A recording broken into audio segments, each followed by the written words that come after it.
Good evening. Thank you for stepping into the Foul Playland. As always, I am your Foul Player. I'm making this video regarding some of the Mets news that's coming out as of today, Monday, the 3rd, heading into Tuesday, the 4th of December. Um, Now that we've already consummated the Robinson Cano deal, which I wasn't too enthused about, as I indicated in a past video. There's also news that the Mets are inquiring about Corey Kluber, or getting Corey Kluber. Some of the things that I've heard are largely based around the Mets shipping Brandon Nimmo and Michael Conforto to the Indians in exchange for Kluber. And I wanted to talk about that. As much as I was opposed to the Mets getting Robinson Cano in exchange for prospect Kelenic and Justin Dunn, in addition to sending back the shitty contracts of Jay Bruce and Swarzak to Seattle, they also sent the reliever Gerson Batista, who I wasn't too pumped about. Anyway, I don't want to make things up as if he was a make or break to the deal. But as unenthused I was with that deal, I think the prospect of getting Kluber is worse than getting Cano for me. Even with the if it were for Michael Conforto straight up, I mean, if they were offering Kluber for Brandon Nimmo and some lower tier prospects, like I'd be cool with that. But I don't think the Indians would be that dumb to just trade Nimmo's potential like for a pitcher like Corey Kluber. But what I am hearing is the Conforto Nimmo package going back to the Indians, and I mean, I think that's gonna sew up my watching the Mets this year if they do make that trade. That's a dumb trade outright, because they're doing. From what I've been hearing is that they've been talking about making that trade. In tow with making a deal for or trade, or in tow with trading away Noah Syndergaard for prospects. And to me, at this stage, I don't think Kluber is much better than Syndergaard. I mean, I'd probably take my chances with Syndergaard. Yeah, you do have an injury history with Syndergaard like these past couple years. True enough. But Kluber's an older guy. He's like wearing down. He pitched kind of shitty in the last playoffs. I think 2 playoffs he pitched kind of shitty. And a lot of people attributed that to him being worn down. I mean, so, we're kind of getting a battle-worn Corey Kluber for Michael Conforto with the state of mind that you're trading away Syndergaard for prospects. I mean, why not just keep Syndergaard? Maybe his stock rises and you trade him next year if that's the case. I mean, if you're gun-ho on trading Syndergaard away. Because Kluber, I mean, may be a better pitcher than Syndergaard today. I mean, that's up for debate in my eyes. But Syndergaard's not a diminishing prospect. Yeah, he had a year or two in which he was like one of the more dominant pitchers in the whole league, and he's coming back post-injury. He's had a couple injury hiccups along the way since he's come back from his major surgeries, but he still pitched pretty admirably last year. I mean, if I remember correctly offhand, he has about 15 wins over the 500 marker. But to me, he's an ascending young talent. Why trade that away like with the hopes of getting Corey Kluber to replace him?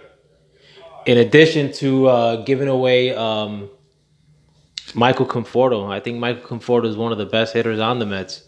A lot of people considered Michael Conforto one of the best hitting prospects in the whole league a couple of years ago. I mean, like the year before last. So why, you're just creating more and more holes, like for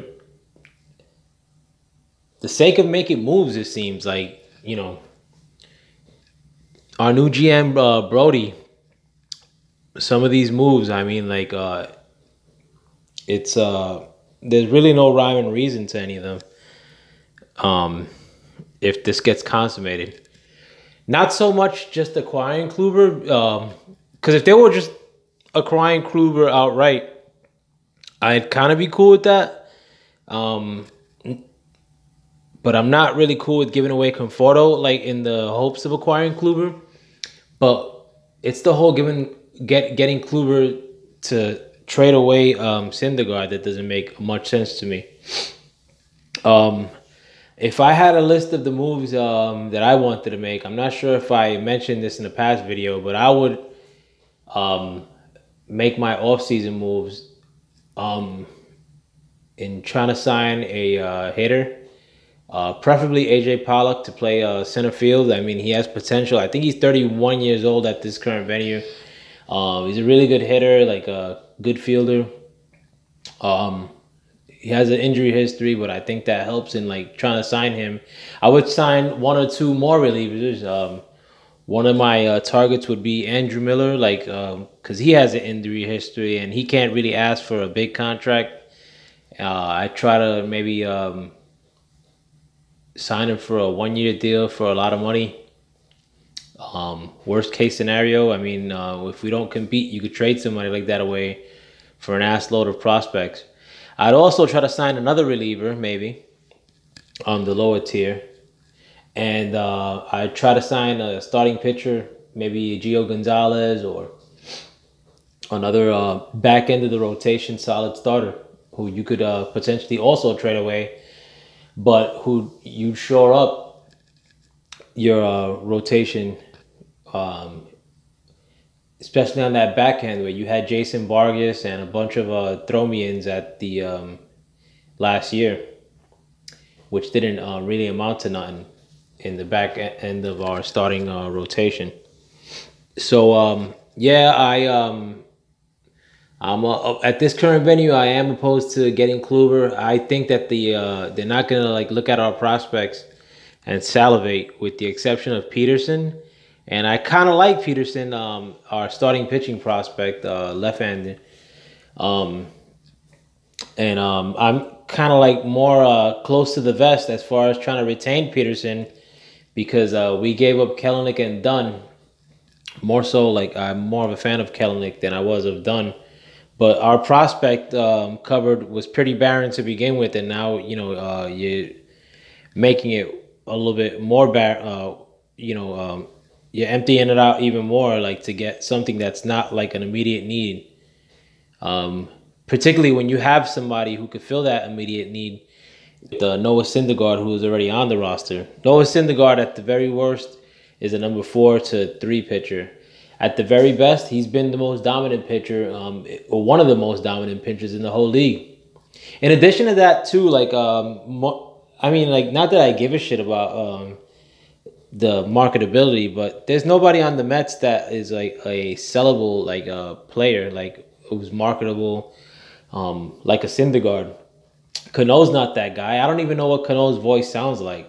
I mean, I know he speaks Spanish, but he got that aloof, like dumb, befuddled look all the time. Like, who else? Like Conforto. I mean, Conforto's more of like a in the cut, like lunch pail kind of guy. Nimmo's just like a happy-go-lucky dude. Cespedes, he's been injured and he wears a green sleeve.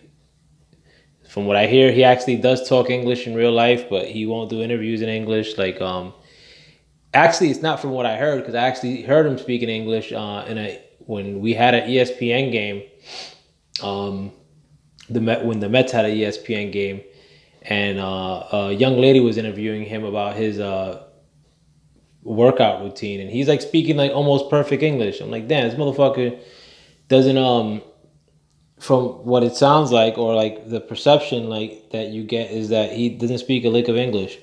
So he's not marketable either. Like, what? Because he wears a green sleeve? Nah, not happening. So I mean, the Mets have nothing else like in the marketability front that is sellable besides like a Noah Syndergaard. I mean, not that that stuff factors into the paradigm of like the team that you're putting on the field, but the those dollars and cents matter to the Wilpons, who are notoriously cheap. So not only am I not for the acquiring Kluber at the expense of giving away Conforto prospects and or both, but I'm definitely not for trading away Syndergaard for just about anything at this current venue, because I think the potential for getting more for him is a tangible factor in like the return you get for him moving forward. Bear in mind too, I mean, which I didn't mention, but we also have 3 years left of Syndergaard, if I remember correctly. So within that time span of 3 years and like post surgery, I mean, he could only get better in my eyes. So why risk that to get some, one at best two A-level prospects? Like, it's just not worth it to me at this current venue. That's the end of this video. I'd like to thank you for joining me on the Foul Playland. I'm going to try to do more Mets news as it comes down the pipe. Or not news, but my opinions on the news of the Mets. But thanks for joining me, and I hope you enjoyed the video. As always, I'm Foul Player. Peace.